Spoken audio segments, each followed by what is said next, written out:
അളിയാ, നീ നേരത്തെ വരാമെന്ന് പറഞ്ഞിട്ട് ഞാൻ അവിടെ എത്തി. എവിടെ എത്തി? നീ ഒരാവശ്യത്തിന് വിളിച്ചാൽ പ്രൊഡക്ഷൻ റിപ്പോർട്ട്, സെയിൽസ് റിപ്പോർട്ട് എല്ലാം ചെയ്ത് കൊടുത്തിട്ട് എന്നിട്ട് നീ വന്നോ? എന്താ നിന്റെ പ്രശ്നം? ഞാൻ ജോലി റിസൈൻ ചെയ്തു. എനിക്കൊന്ന് വയ്യാതെ പണിക്കാം. എടാ, നീ എന്ത് പണിയായി കാണിച്ചത്? 4 മാനേജേഴ്സ് ഒരേ സമയം പല പല ജോലികളാണ് എനിക്ക് തന്നോണ്ടിരിക്കുന്നത്. എനിക്കൊന്നും വയ്യ അങ്ങനെ ജോലി ചെയ്യാൻ. ഞാൻ യന്ത്രമൊന്നുമല്ലല്ലോ. 4 മാനേജേഴ്സ് ഒരുമിച്ച് ഒരു പണി തരേ? പല പല ജോലി തരിക, വൈകുന്നേരം ആകുമ്പോഴത്തേക്ക് റിപ്പോർട്ടും ചോദിക്കുക. പ്രഷർ എന്നൊക്കെ പറഞ്ഞാണല്ലോ, അത്രയ്ക്ക് പ്രഷർ അവിടെ. എടാ, എന്നാലും നിനക്കൊന്ന് അഡ്ജസ്റ്റ് ചെയ്തൂടെ? അത് മാത്രമല്ല, എനിക്ക് അവിടെ എൻ്റെതായിട്ടുള്ള ഒരു കോൺട്രിബ്യൂഷൻ ഒന്നും ചെയ്യാൻ പറ്റുന്നില്ല. അവർ പറഞ്ഞ പ്രൊഡക്റ്റ് ഞാൻ സെല് ചെയ്യണം, അവർ പറഞ്ഞത് ഞാൻ ചെയ്യാൻ വേണ്ടി പാടുള്ളൂ. എനിക്ക് അവിടെ ഒരു സെൽഫ് സാറ്റിസ്ഫാക്ഷൻ കിട്ടുന്നില്ല. അപ്പോൾ നീ ശരിക്കും റിസൈൻ ഇട്ടു? ഞാൻ തമാശക്ക് പറഞ്ഞതാ. അപ്പം നിനക്കിപ്പോൾ ജോലിയില്ല?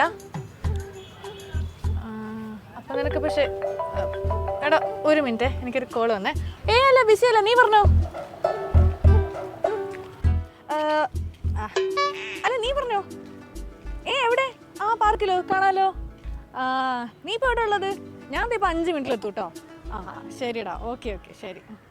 ഹലോ മക്കളെ, നിങ്ങളിപ്പോൾ കണ്ടിട്ടുള്ളത് ഒരു എംപ്ലോയിയുടെ ലൈഫിൽ ഉണ്ടാകുന്ന ഡിഫറെൻറ്റ് സാഹചര്യങ്ങളാണ്. ആദ്യത്തെ സിറ്റുവേഷൻ എന്ന് പറയുന്നത് ഒരു എംപ്ലോയിക്ക് 4 managers at a time instructions കൊടുത്തുകൊണ്ടിരിക്കുകയാണ്. നമ്മുടെ സെക്കൻഡ് ചാപ്റ്ററിൽ നമുക്ക് പഠിക്കാനുള്ള ഒരു പ്രിൻസിപ്പിളാണ്, ഫയോളിൻ്റെ ഒരു പ്രിൻസിപ്പിളാണ് നമ്മുടെ യൂണിറ്റി ഓഫ് കമാൻഡ് എന്ന് പറയുന്നത്.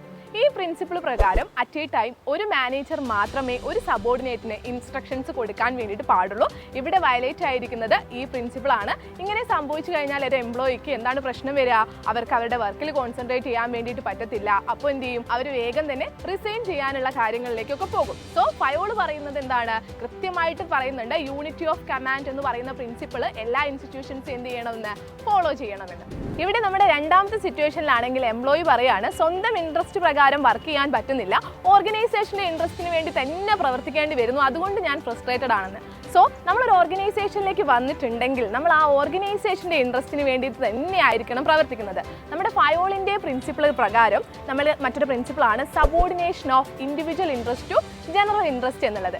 ഈ പ്രിൻസിപ്പിൾ പ്രകാരം നമ്മൾ ഒരു ഓർഗനൈസേഷനിലേക്ക് ഒരു എംപ്ലോയി വന്നിട്ടുണ്ടെങ്കിൽ നമ്മുടെ പേഴ്സണൽ ഇൻട്രസ്റ്റുകളെല്ലാം മാറ്റി വെച്ചുകൊണ്ട് നമ്മുടെ ഓർഗനൈസേഷൻ്റെ ഇൻട്രസ്റ്റിന് വേണ്ടി എന്ത് ചെയ്യണം?